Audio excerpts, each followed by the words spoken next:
दोस्तों एक बार फिर से मैं आपके लिए UP scholarship 2025-26 online form fill up apply process की अपडेट लेके आ चुके हैं। किस तरह से आप यूपी स्कॉलरशिप 2025 के लिए अपने फॉर्म अप्लाई कर सकते हो, स्टेप बाय स्टेप कंप्लीट जानकारी आपको इस वीडियो में दी जाएगी।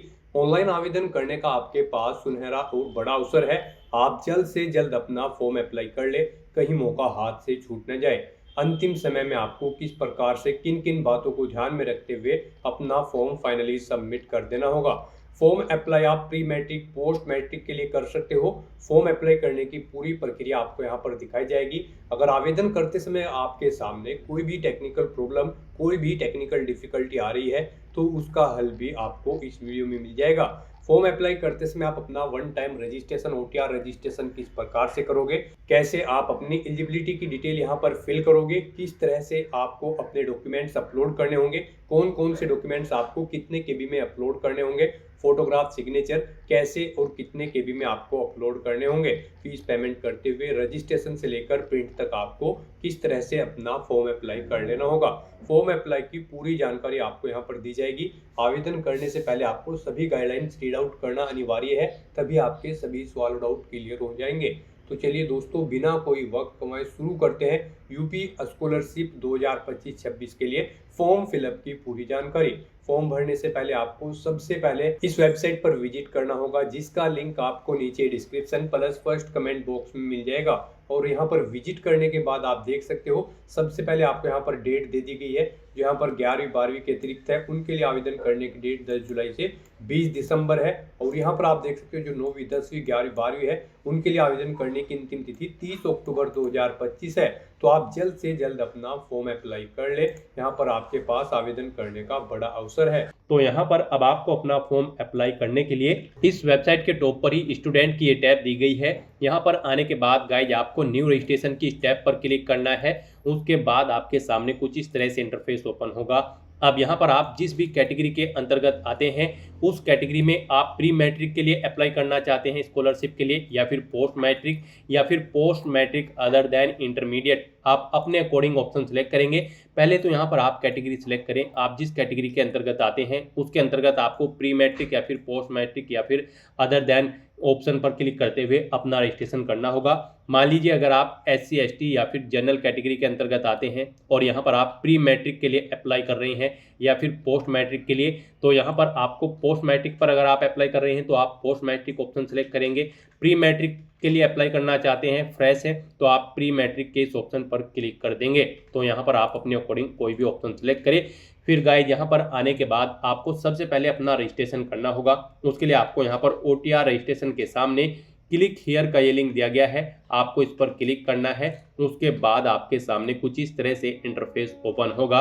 यहाँ पर आपको रजिस्ट्रेशन के लिए कुछ इंस्ट्रक्शन दिए गए हैं, आपको इन्हें रीड आउट कर लेना है। पेज को नीचे स्क्रॉल डाउन करना है, इस चेकबॉक्स को ओके करना है और उसके बाद प्रोसीड के इस ऑप्शन पर क्लिक कर देना है।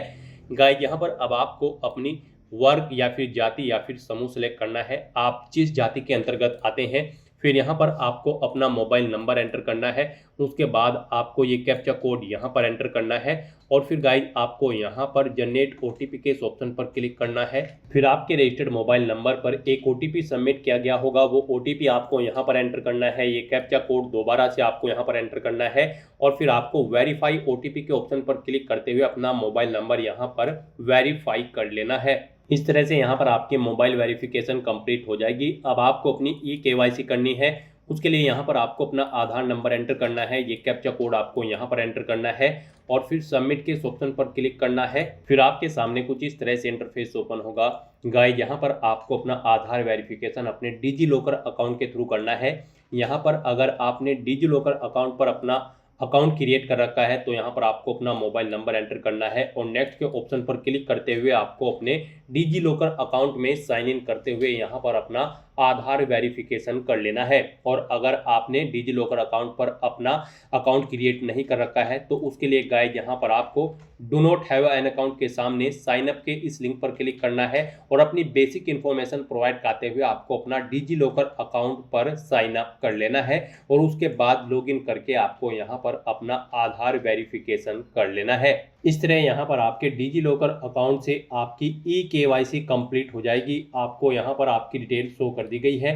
आपको सभी डिटेल्स केयरफुली चेकआउट करनी है। उसके बाद आपको guys verify e KYC detail के इस ऑप्शन पर क्लिक करना है। फिर आपके रजिस्टर्ड मोबाइल नंबर पर एक ओटीपी सबमिट किया गया होगा। अब आपको उसे वेरीफाई करना है। उसके लिए आपको वेरीफाई ओटीपी के इस ऑप्शन पर क्लिक करना है। आपके मोबाइल नंबर पर जो ओटीपी आया है वो ओटीपी आपको यहाँ पर एंटर करना है और फिर आपको गाइस यहाँ पर दोबारा से वेरीफाई ओटीपी की स्टेप पर क्लिक करना है। फिर आपके सामने कुछ इस तरह से इंटरफेस शो होगा। अब आपको यहाँ पर अपने फादर का नाम एंटर करना है, अपनी मदर का नाम एंटर करना है, अपनी ईमेल आईडी यहाँ पर आपको एंटर करनी है, ये कैप्चा कोड आपको यहाँ पर एंटर करना है और फिर सबमिट के इस ऑप्शन पर क्लिक कर देना है। इस तरह से यहाँ पर आपका one time registration successfully complete हो जाएगा। आपको एक OTR नंबर यहाँ पर प्रोवाइड कर दिया गया है। ये OTR नंबर आपके रजिस्टर्ड मोबाइल नंबर और ईमेल आईडी पर भी सबमिट कर दिया गया होगा। आपको इसे केयरफुली नोट डाउन करके रख लेना है फ्यूचर यूज के लिए। और यहाँ पर अब आपको अपना यूपी स्कॉलरशिप का फॉर्म अप्लाई करने के लिए अब आपको गाइस यहाँ पर होम के इस ऑप्शन पर क्लिक करना है। फिर यहाँ पर आपको स्कॉलरशिप के इस ऑफिशियल पोर्टल पर रिडायरेक्ट कर दिया जाएगा। यहाँ पर आने के बाद आपको स्टूडेंट की स्टेप पर अपना कर्सर लाना है, न्यू रजिस्ट्रेशन के इस ऑप्शन पर दोबारा से क्लिक करना है और यहाँ पर आपने जिस कैटेगरी के अंतर्गत प्री मैट्रिक या फिर पोस्ट मैट्रिक जिसके लिए भी अपना रजिस्ट्रेशन किया है उस ऑप्शन पर आपको क्लिक करना है। उसके बाद आपके सामने कुछ इस तरह से इंटरफेस ओपन होगा। अब गाइस यहाँ पर आपको अपना OTR नंबर एंटर करना है जो OTR नंबर आपको प्रोवाइड कराया गया है और उसके बाद फिर आपको यहाँ पर सबमिट की स्टेप पर क्लिक करना है। फिर आपके सामने कुछ इस तरह से इंटरफेस ओपन होगा। अब यहाँ पर आपको अपनी कुछ और डिटेल्स प्रोवाइड करानी है अपना रजिस्ट्रेशन कंप्लीट करने के लिए। यहाँ पर आपको अपना डिस्ट्रिक्ट सेलेक्ट करना है, फिर यहाँ पर आपको अपना शिक्षण संस्थान सेलेक्ट कर लेना है। उसके बाद आपको अपना वर्ग या फिर जाति यहाँ पर सिलेक्ट करनी है, अपना रिलीजन आपको सिलेक्ट कर लेना है। फिर यहाँ पर आपको अपना पासवर्ड क्रिएट करना है। आपका पासवर्ड यहाँ पर 6 से 12 कैरेक्टर के बीच में होना चाहिए और ये अल्फा न्यूमेरिक फॉर्मेट में होना चाहिए। मीन्स आपके पासवर्ड में कम से कम एक अपर केस कैरेक्टर, एक लोअर केस कैरेक्टर, एक इंटीजर नंबर और एक स्पेशल कैरेक्टर जैसे कि @ या फिर डॉलर होना चाहिए। तो इस फॉर्मेट में यहाँ पर आपको अपना पासवर्ड रेडी करना है। वही पासवर्ड आपको यहाँ पर इस सेकंड कॉलम में एंटर करना है। फिर आपको ये कैप्चा कोड यहाँ पर एंटर करना है और उसके बाद गाइस आपको प्रोसीड रजिस्ट्रेशन के इस ऑप्शन पर क्लिक कर देना है। फिर आपके सामने कुछ इस तरह से इंटरफेस ओपन होगा। यहाँ पर आपका रजिस्ट्रेशन सक्सेसफुली कंप्लीट हो चुका है। आपको एक रजिस्ट्रेशन नंबर यहाँ पर प्रोवाइड कर दिया गया है। ये रजिस्ट्रेशन नंबर भी आपको केयरफुली नोट डाउन करके रख लेना है अपने OTR नंबर के साथ ही। और यहाँ पर आप अपने रजिस्ट्रेशन की पूरी डिटेल लेने के लिए गाइस आप प्रिंट के इस ऑप्शन पर क्लिक करके अपने रजिस्ट्रेशन की पूरी डिटेल का एक हार्ड कॉपी प्रिंट आउट ले सकते हैं। और यहाँ पर गाइस अब आपको बस होम के इस ऑप्शन पर क्लिक करना है।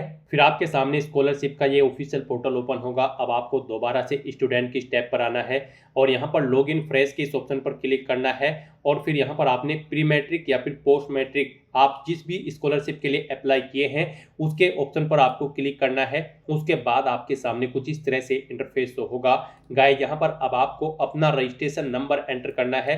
जो रजिस्ट्रेशन संख्या आपको पीछे प्रोवाइड कराई गई है वो यहाँ पर आप एंटर करें। अपना OTR नंबर यहाँ पर आप एंटर करें। अपना पासवर्ड यहाँ पर आप एंटर करें जो पासवर्ड आपने क्रिएट किया है।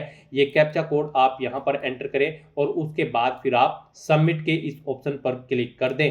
अब यहाँ पर आपका यूपी स्कॉलरशिप का फॉर्म स्टार्ट हो चुका है। गाइस यहाँ पर आपको 7 स्टेप कंप्लीट करते हुए अपना फॉर्म अप्लाई करना है। यहाँ पर आपका रजिस्ट्रेशन कंप्लीट हो चुका है। अब आपको अपना फॉर्म अप्लाई करना है। यहाँ पर आपको अपना एप्लीकेशन फॉर्म फिल करना है। फिर यहाँ पर आपको अपने डॉक्यूमेंट अपलोड करने हैं। इनकम सर्टिफिकेट या फिर कास्ट सर्टिफिकेट आपको देना है। आधार ऑथेंटिकेशन करनी है। एप्लीकेशन को लॉक करना है और उसे सबमिट करते हुए उसका एक हार्ड कॉपी प्रिंट आउट ले लेना है। ये स्टेप यहाँ पर आपको दी गई हैं। आपको इन सभी स्टेप को कंप्लीट करना है।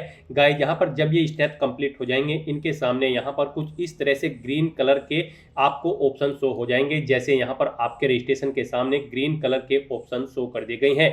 तो आपको 1 बाय 1 करके इन सभी स्टेप्स को यहाँ पर कंप्लीट कर लेना है। तो यहाँ पर अब आपको अपना फॉर्म अप्लाई करने के लिए छात्रवृत्ति हेतु आवेदन पत्र भरें के इस लिंक पर क्लिक करना है। नेक्स्ट आपके सामने कुछ इस तरह से इंटरफेस शो होगा। अब यहाँ पर आपको अपनी पर्सनल डिटेल देनी है। यहाँ पर आपको लास्ट स्कूल का नाम देना है जिससे आपने अपना स्कूल पास आउट किया है, क्लास पास आउट की है। अगर आप प्री मैट्रिक स्कॉलरशिप के लिए अप्लाई कर रहे हैं तो यहाँ पर फिर आपको कक्षा सेलेक्ट करनी होगी जिसमें आप पढ़ रहे हैं 9th या फिर 10th। फिर यहाँ पर आपने 9th या 10th क्लास में कब प्रवेश लिया था वो तिथि यहाँ पर आपको एंटर करनी है। बोर्ड का पंजीयन क्रमांक यहाँ पर आपको देना है। बोर्ड सेलेक्ट करना है जिस बोर्ड से आपने अपनी 8वीं या फिर 9वीं क्लास पास आउट की है। फिर आपको अपना transfer certificate number TC number यहाँ पर देना है। ट्रांसफ़र सर्टिफिकेट की दिनांक यहाँ पर आपको एंटर करनी है DDMMYY फॉर्मेट में। इस फॉर्मेट में यहाँ पर आपको अपनी ये डेट्स डालनी होगी। फिर यहाँ पर आपको अपनी कक्षा 8 पास करने का ईयर सेलेक्ट कर लेना है। विद्यालय का नाम देना है जिससे आपने अपनी कक्षा 8 पास आउट की है, अगर आप प्री मैट्रिक के लिए कर रही हैं। सेम ऐसे ही यहाँ पर पोस्ट मैट्रिक के लिए डिटेल्स आपको देनी होगी। फिर यहाँ पर आपको अपना पिन कोड एंटर करना है। ये कैप्चा कोड आपको यहाँ पर एंटर करना है। उसके बाद आपको चेकबॉक्स को ओके करना है और फिर गाइस यहाँ पर आपको सबमिट के इस ऑप्शन पर क्लिक कर देना है। इस तरह से यहाँ पर आपकी पर्सनल डिटेल्स सक्सेसफुली फिल हो चुकी है। अब गाइस यहाँ पर आपको आगे का फॉर्म अप्लाई करने के लिए दोबारा से होम के इस टैब पर क्लिक करना है। फिर यहाँ पर आपको आपके डैशबोर्ड में डायरेक्ट कर दिया जाएगा। यहाँ पर गाइस आप चेकआउट कर सकते हो। आपकी पर्सनल डिटेल का जो कॉलम था वो सक्सेसफुली ग्रीन कर दिया गया है। अब आपको नेक्स्ट स्टेप के लिए बढ़ना है। उसके लिए आपको आवेदन पत्र को संशोधित करें के इस ऑप्शन पर क्लिक करना है। नेक्स्ट यहाँ पर आपको आपने जो टीचर डिटेल प्रोवाइड कराई है उसका पूरा प्रीव्यू शो कर दिया गया है। आपको सभी डिटेल्स केयरफुली चेकआउट करनी है। कहीं पर कोई मिस्टेक है तो आप एडिट कर सकते हैं, नहीं तो यहाँ पर गाइज अब आपको इस चेकबॉक्स को ओके करना है। ये कैप्चा कोड यहाँ पर एंटर करना है और उसके बाद फिर आपको सबमिट के इस टैब पर क्लिक कर देना है। इस तरह से यहाँ पर आपके एप्लीकेशन फॉर्म का जो संशोधित का ऑप्शन था वो भी कंप्लीट हो चुका है। अब आपको यहाँ पर गाइज दोबारा से बैक टू होम के इस लिंक पर क्लिक करना है। फिर आपको आपके डैशबोर्ड में डायरेक्ट कर दिया जाएगा। अब गाइज यहाँ पर आपके एप्लीकेशन फॉर्म में संशोधन हो चुका है। अब आपको यहाँ पर IAM जाति प्रमाणीकरण हेतु आपको इस ऑप्शन पर क्लिक करना है। फिर आपके सामने कुछ इस तरह से इंटरफेस होगा। अब यहाँ पर आपको अपने आय प्रमाण पत्र का आवेदन फॉर्म संख्या एंटर करनी है। अपने आय प्रमाण पत्र का क्रमांक यहाँ पर आपको एंटर करना है।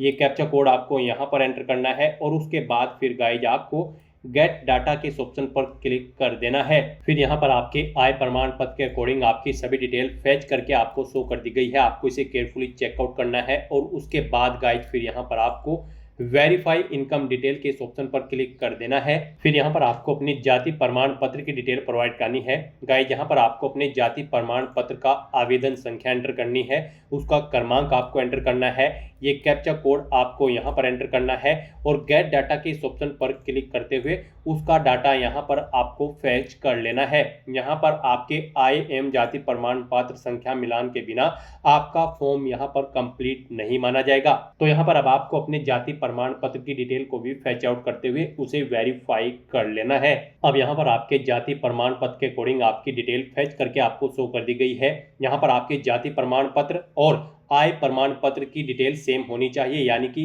एक ही कैंडिडेट का आय प्रमाण पत्र और जाति प्रमाण पत्र होना चाहिए। और यहाँ पर गाइज अब आपको बस वेरीफाई कास्ट डिटेल के इस ऑप्शन पर क्लिक करना है। इस तरह से अपना IAM जाति प्रमाणीकरण करने के बाद फिर गाइज यहाँ पर आपको अपना आधार नंबर ऑथेंटिकेट करना है। उसके बाद यहाँ पर आपको आपके एप्लीकेशन फॉर्म का प्रीव्यू शो कर दिया जाएगा। आपको उसे केयरफुली चेकआउट कर लेना है और उसका एक हार्ड कॉपी प्रिंट आउट ले लेना है और फिर उसको आपको जमा करा देना है अपने स्कूल में। इस तरह से यहाँ पर आपका एप्लीकेशन फॉर्म कंप्लीट हो जाएगा इन 7 स्टेप को कंप्लीट करते हुए। तो दोस्तों ऐसे आप अपना यूपी स्कॉलरशिप 2025-26 के लिए फॉर्म अप्लाई कर सकते हो बिना कोई मिस्टेक किए हुए। आज की इस वीडियो में बस इतना ही। आई होप ये वीडियो आपको पसंद आई होगी। अगर पसंद आई हो तो इसे लाइक और शेयर करें। चैनल पर नए हो तो इसे सब्सक्राइब कर लें। Thanks for watching.